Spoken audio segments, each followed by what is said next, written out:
Bonjour à tous. Aujourd'hui, je vais semer les haricots nains, mon deuxième semis d'haricots. J'en ai déjà fait un premier semis il y a un mois et demi de ça. Et là, je vais mettre deux variétés. Donc du coup, des haricots nains fructidor et des haricots nains castandelle. Donc il y en a un vert et un jaune. Je ne me rappelle plus lequel est vert, lequel est jaune. Un des deux est jaune. Je vais faire deux rangs. Donc un premier rang ici et un deuxième rang derrière. Donc là je vais faire un semis en ligne. On peut faire des semis en poké, c'est possible. Moi je ne le pratique pas chez moi. Je préfère les semis en ligne, après c'est question de choix. Je vais semer les fructidor. Donc je vais mettre un rang ici, on va le faire ensemble et je ferai un deuxième rang dans l'autre rangée de castandelle. Les deux, c'est des haricots nains. Je n'avais pas envie de mettre de filet à ramer ici. Les premiers que j'ai mis là-bas sont à rame. Donc là, j'avais envie de changer. J'ai mis des haricots nains, haricots nains. Et je vais mettre aussi des haricots nains à la place, en rotation culture, à la place des petits pois là, qui arrivent à la fin. Mon premier semis de petits pois. Je vais bientôt l'arracher d'ici une quinzaine de jours. Et je mettrai des haricots grains à la place, mais en nains. Pareil. Du moins, il y a une partie qui sera grimpant, une partie en nain. Allez, c'est parti.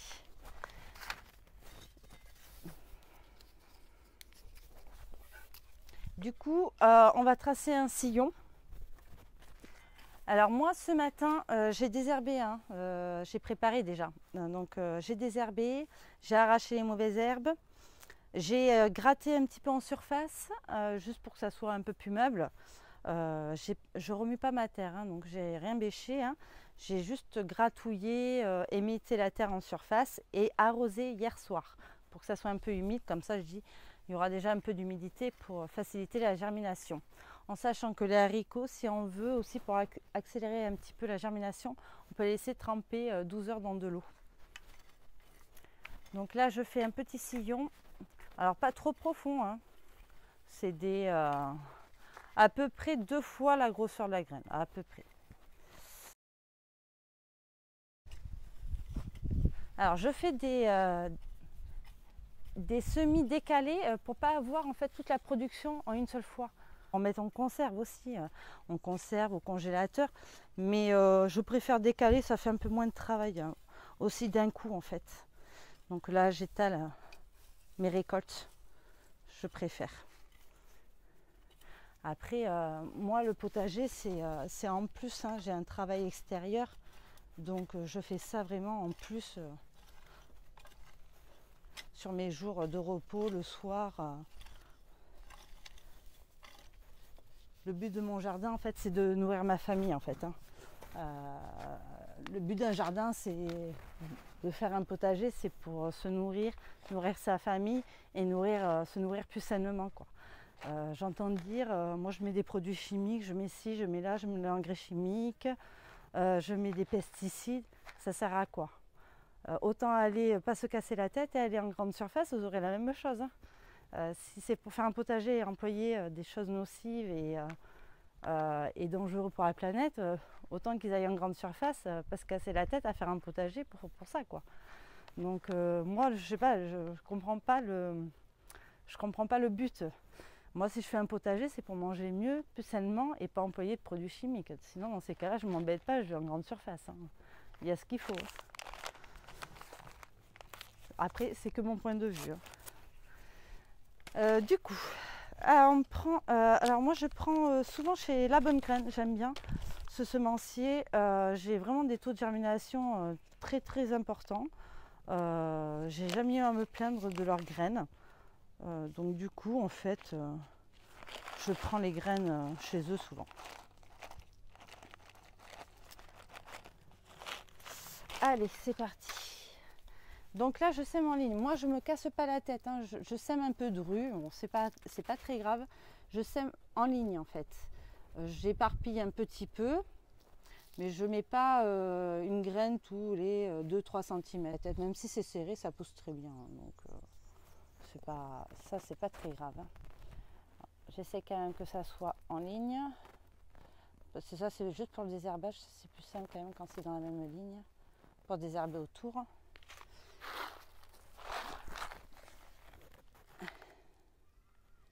Alors, en ce moment, on a des chaleurs excessives qui reviennent ici en Dordogne. On atteint là les 40 degrés, 45 qui est prévu en fin de semaine. C'est quand même assez important. On est vraiment en été avancé et je pense que c'est vraiment dû au réchauffement climatique. J'en suis convaincue, hein. On a des changements de saison, on n'a plus de saison en fait depuis quelques années. On a des conditions climatiques un petit peu différentes d'avant, des chaleurs qui sont un peu précoces, intenses. C'est vrai qu'il va falloir qu'on s'adapte sur nos cultures et nos dates de semis en fait, hein, parce que du coup tout est décalé par rapport à l'époque, hein. Nos anciens, eux, ils ne mettaient pas les tomates avant le 15 mai. Et là, cette année, on pouvait les mettre début avril, il n'y a pas eu de gelée, quoi. Donc c'est vrai que c'est compliqué, ouais, de jardiner en ce moment, parce que la météo, les aléas climatiques aussi, parce que du coup on a de la grêle, on a des orages plus importants qu'avant. J'ai l'impression qu'on en a de plus en plus, du fait qu'on a ces températures vraiment excessives du jour au lendemain. Après ça va redescendre, ça va revenir, c'est vraiment étonnant, quoi. Mais bon, on va devoir s'adapter et je pense que du coup maintenant les cultures, comme je vais vous faire voir la chayotte, du coup c'est des cultures qui poussent aisément chez nous vu les conditions climatiques qu'on a en ce moment, depuis quelques années. Alors une fois que vous avez fait votre semis, bon bah après je ne m'embête pas, je recouvre les graines. Vu les chaleurs qu'il fait cet après-midi, je ne vais pas arroser de suite, je pourrais, mais ça ne sert à rien parce qu'en fait avec la chaleur, ça va sécher, ça ne va pas aller profondément. Quand il fait chaud comme ça, n'arrosez pas en pleine journée, hein. Déjà vous risquerez de brûler les feuilles, et puis en plus ça ne sert à rien, ça s'évapore vite, quoi, hein. Donc, après le haricot vert ça pousse bien, hein. Même s'il y a des petites mottes, c'est pas comme la carotte, hein. Ça pousse à travers, hein, vous inquiétez pas. Je mets une petite étiquette pour m'en rappeler. Donc j'avais préparé déjà à l'avance. Je mets une petite étiquette pour me rappeler de la variété que j'ai mise parce que souvent je garde des graines. Donc comme je vous ai dit, je vais vous faire voir la chayotte. Je vais vous faire un petit tour vite fait, hein. En même temps je voulais vous faire voir ça, mais je vais vous faire un petit tour vite fait. Regardez-moi la taille de cette chayotte. Alors c'est une chayotte que j'ai mis en serre. Je vais me mettre un petit peu plus loin. Alors en fait elle commence en bas là. Je l'ai mis dans le coin de la serre. Elle remonte en haut. Et elle sort un petit peu des deux côtés. Alors un peu là, mais léger. Mais ici, tout le long, voilà, elle suit le petit bâton. Et après je vais la palisser après sur mes rambardes. Là actuellement je l'ai mesuré. Il y a 3,50 m de longueur. 3,50 m à la poussée. Impressionnant. Donc ça, la chayotte maintenant, c'est pas qu'en Guyane, quoi. Et en Martinique, on peut en faire pousser chez nous sans problème, hein. Et je vois qu'il y a même des apparitions de fleurons, de fleurs. Je vais vous faire voir, voilà. Déjà, on n'est qu'au mois de juin, hein. Et je sais pas si on voit bien là. Oui, là. Et déjà, il y a des fleurs en apparition, quoi. Là aussi. Donc elle est impressionnante. Elle va recouvrir ma serre. Celle-là, je vais la laisser partir. Elle va courir le long après de la gouttière. Ça va être sympa. En plus, ça va m'ombrager un petit peu. Celle-là, c'est pour celle qui a donc la tête, du moins le pied dans la serre et la tête en extérieur. 3,50 m.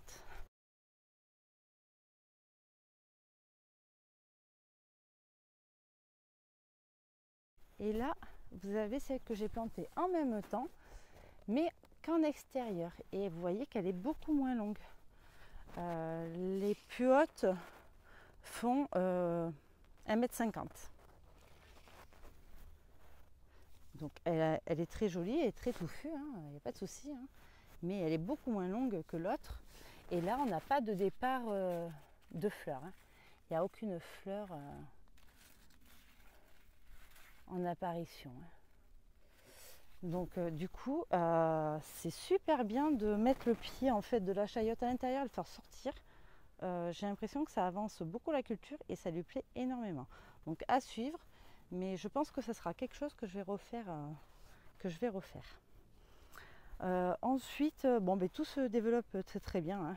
On a déjà essayé les tournesols qui se tournent au soleil.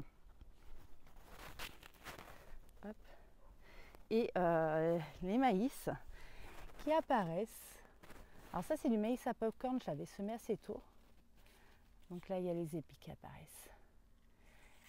C'est du maïs à popcorn. J'ai mis du maïs doux mais bien plus tard. Donc là il faut attendre un peu, quoi. Mais c'est vrai que c'est impressionnant. Elles sont hautes. Hein. Là on est à 1,60 m de haut. Mais elles n'ont pas si poussé, ça peut être plus haut encore. Et ce que je vous disais, vous voyez, ça c'est mon deuxième semis de petits pois qui est déjà en fleurs et il y a déjà les gousses. Donc du coup il va prendre le relais de celui-là là, qui est vraiment vieillissant, là où je vais arracher. Et à cette place-là, à la place de cette culture, je mettrai ce que je vous ai dit, les haricots nains en grains. Voilà, pour les flageolets, les mongettes et tout ça. Et là c'est mon semis d'haricots verts, le premier que j'ai fait il y a 1 mois et demi. Bon, il est vraiment très très haut. Là on est sur du 3 mètres d'eau sur le violet, et puis alors l'autre est à 2,50 m aussi. Hein. Donc ça pousse extrêmement vite. La floraison apparaît tout doucement. Hein. On voit les petites fleurs commencer à naître. Voilà. Donc ça arrive, ça arrive. Les violets pas encore. Ceux-là sont un peu en avance. Voilà. Donc là d'ici je pense 2 semaines, 3 semaines, on devrait manger nos premiers haricots verts.